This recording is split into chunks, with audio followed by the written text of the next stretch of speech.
Today I'm here to show you this 2023 Barletta 22-foot Cabrio Tritoon. It does have the performance package. Also has the RGB lighting package. Has armrests by the seats. On the seats it has cell phone chargers,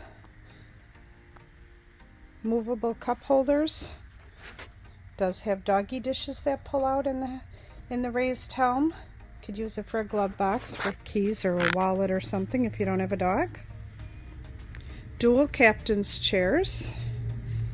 It's got cup holders, phone holder, and charger for the passenger. Your dogs can also see through the front and side gates too if you have little dogs. Pull-up table. This one has the Simrad. Rated for 12 persons. Cell phone charger, tilt steering. Here is the Ultra Lounger.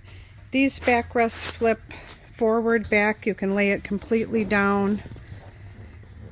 Those 4 panels there, you can flip any of them up or flip any of them down. Do have a little gate there. Safety chain so you can sit back here while the boat's in motion. The flag will be mounted to the top of the ski tower there, much like that one over there. Comes with a 200 horse Mercury, lots of power for you. Stainless prop, extended deck, speakers back here. Here's your battery switch. And Barletta standard electric bimini. It's great if you're going under bridges. We do offer financing. Come check this one out at SkipperBud's.